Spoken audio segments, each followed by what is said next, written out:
WhatsApp fight fans, स्वागत है आपका एक नई वीडियो में। इस वीडियो में हम कुछ एमएमए वर्ल्ड से जुड़ी हुई न्यूज़ के बारे में बात करेंगे। तो सबसे पहले बात करते हैं बैंटमवेट चैंपियन मेराव डिवालेसविली की। मेराव डिवालेसविली ने एथलेटिक कमीशन को बनाया बेवकूफ। आइए जानते हैं कैसे। एरियल हवानी के लेटेस्ट एपिसोड में मेराव ने बताया कि जब वो स्टेयर मशीन पे कार्डियो ट्रेनिंग कर रहे थे तो उस दौरान उनका एक एक्सीडेंट हो गया, जिसकी वजह से उनकी राइट सिन में इंजरी हो गई। मेराव ने आगे बताया कि उनकी चोट को हील होने में काफी टाइम लग रहा था और जैसा कि हम जानते हैं वो इंजर्ड होने के बावजूद भी ट्रेनिंग कर रहे थे, बट उनको डर था कि एथलेटिक कमीशन उनको फाइट करने नहीं देगी क्योंकि कैलिफोर्निया का कमीशन बहुत स्ट्रिक्ट है। लेकिन जब कमीशन से उनको देखने कमीशन का आदमी आया और मेराव को अपना सिन दिखाने को कहा तो मेराव ने अपना लेफ्ट लेग दिखा दिया। उसके बाद कमीशन का आदमी मेराव के साथ बातों में बिजी हो गया और जब उसने दोबारा मेराव को दूसरा सिन दिखाने के लिए कहा तो मेराव ने फिर से अपना लेफ्ट सिन ही दिखा दिया और इस तरह से कमीशन के आदमी को पता ही नहीं चला कि मेराव को इंजरी हो रखी है। ऑल्सो मेराव ने अपनी इंजरी के कुछ फोटोज और वीडियोज भी शेयर की हैं और ये इंजरी वाकई में बहुत सीवियर थी। एक फोटो में तो दिख रहा था कि कट का जो टॉप सेक्शन है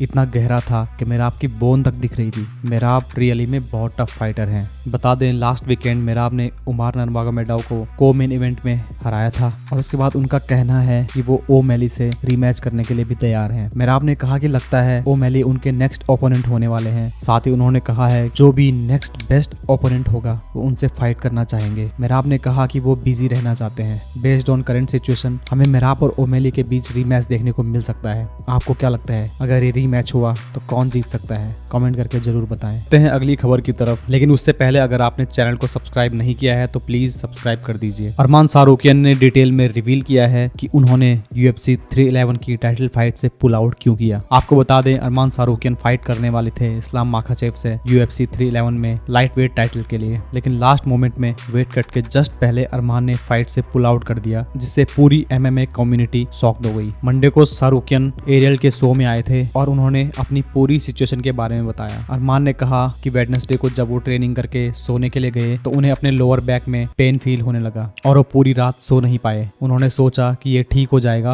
और प्रेस कॉन्फ्रेंस के बाद जब उन्होंने अपना वेट कट स्टार्ट किया और वो वेट कट करने के लिए बाइक यूज कर रहे थे तो उस टाइम उनकी बैक स्टक हो गई और वो मूव नहीं कर पा रहे थे। UFC डॉक्टर से ट्रीटमेंट के बाद सारूकियन बेड पे रेस्ट करने के लिए चले गए, ये सोच के कि शायद सुबह ठीक हो जाएगा, लेकिन सिचुएशन सुबह और ज्यादा खराब हो गई और उनको अपने मैनेजर को कॉल करके बताना पड़ा और फाइट से पुल आउट करना पड़ा। बहुत सारे लोगों ने अरमान की इस इंजरी के लिए नीना ड्रामा को भी ब्लेम किया। आपको बता दे नीना ड्रामा UFC के फाइटर्स के इंटरव्यूज लेती है और कई बार उनकी ट्रेनिंग कैंप में जाके भी इंटरव्यूज लेती है और उनका एक डिफरेंट स्टाइल है, थोड़ा फनी स्टाइल है फाइटर्स के इंटरव्यूज लेने का। और इसी इंटरव्यू के दौरान अरमान को एक नेक ड्रिल करते हुए देखा गया, जिसकी वजह से फैंस को लग रहा था कि ये एक रीजन हो सकता है अरमान की इंजरी का, जिसके बाद नीना ड्रामा को काफी बैकलैश मिल रहा था। लेकिन अरमान ने क्लियर किया कि वो ये एक्सरसाइज अपने वार्म अप में हर दिन करते हैं और ये प्रॉब्लम फाइट वीक तक नहीं थी और अगर ये प्रॉब्लम ट्रेनिंग के दौरान होती तो वो ये एक्सरसाइज कैसे करते। तो उन्होंने इस चीज से इनकार किया कि ये नीना ड्रामा की वजह से हुआ है। नीना ड्रामा ने भी इस पे एक एक्सप्लेनेशन दिया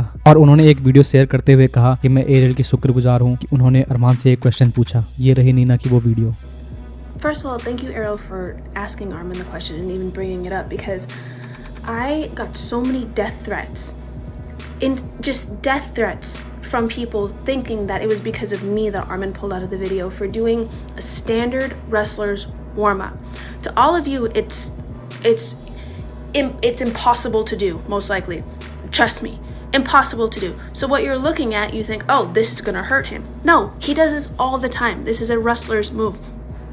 He did not get hurt in my training vlog, but I woke up to the most insane messages. Like, I get hate on every single day. There are infinite amount of lies about me and videos about me on the internet that are just so false, and I don't even address them. I don't say anything because it's just it doesn't matter. It always falls on deaf ears, so I let people believe whatever they want to believe. But this one really bothered me because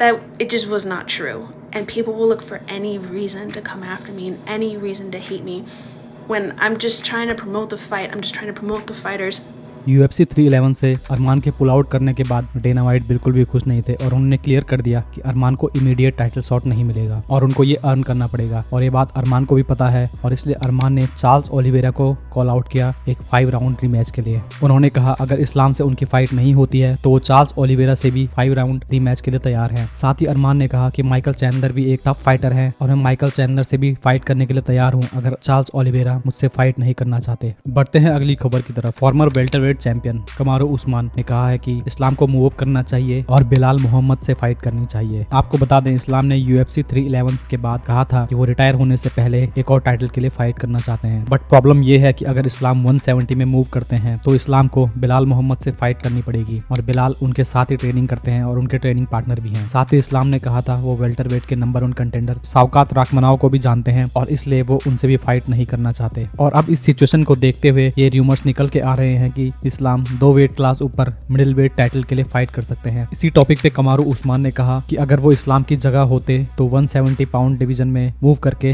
Bilal Mohammad से fight करते, क्योंकि बिलाल मोहम्मद हमारे साथ train करते हैं तो इसका मतलब ये नहीं कि मैं उनसे फाइट नहीं करूंगा। और उन्होंने सजेस्ट किया कि इस्लाम को भी ऐसा ही करना चाहिए और सेकंड बेल्ट ग्रैब करनी चाहिए। कमारू की इस स्टेटमेंट पे बिलाल ने भी रिस्पॉन्ड किया और कहा मेरा नाम लेना बंद करो जब तक आप अपनी लूजिंग स्ट्रीक खत्म नहीं कर देते। वहीं इस्लाम माकाचेव लास्ट वीक अपना title record 4th time defend करके वापस ट्रेनिंग कैंप में पहुंच गए हैं और उन्होंने अपनी ट्रेनिंग स्टार्ट कर दी है। अब बात करते हैं UFC 311 के पे आउट की। UFC 311 के पे आउट रिवील हो चुके हैं। कुछ स्टेट में पे आउट रिलीज नहीं किया जाता लेकिन कैलिफोर्निया में पे आउट रिलीज किए जाते हैं, इसलिए UFC 311 का पे आउट पब्लिक कर दिया गया है। मेन इवेंट में इस्लाम माकाचेव को $200,000 मिले, वहीं उनके ओपोनेंट रेनाटो मोइकानो को $250K मिले। फैंस इसी बात को लेकर खुश नहीं है कि इस्लाम एक चैंपियन है और उनको इतना कम पे आउट मिला। हालांकि चैंपियन होने के नाते उनको पेपर व्यू से भी शेयर मिलेगा। वहीं को मेन इवेंट में मिराव डेवालेसविली को $500K का पे आउट मिला, जबकि उमर नर्मागोमेडोव ने $100,000 अर्न किए। बाकी के पे आउट्स ये रहे आपकी स्क्रीन पर।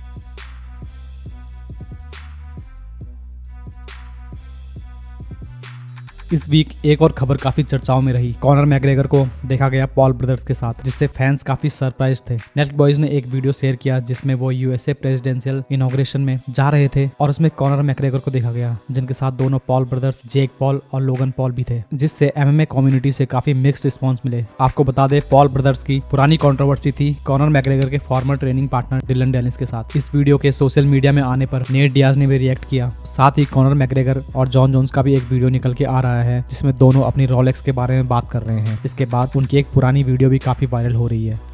The number 2 rolling around. The number 2 rolling around. We got some Rolexes. What you mean number 2? Se Brad Bentley today. With the number 1. Yeah, give it all right now. We put one now. Free the alert. तो ये थी आज की UFC और MMA community से जुड़ी हुई खबरें। वीडियो पसंद आई हो तो वीडियो को लाइक जरूर करें और अपने दोस्तों के साथ शेयर करें। साथ ही चैनल को सब्सक्राइब करना ना भूलें और बेल आइकन भी जरूर प्रेस करें ताकि आने वाली हर वीडियो की नोटिफिकेशन आप तक पहुंचे सबसे पहले। Thank you for watching.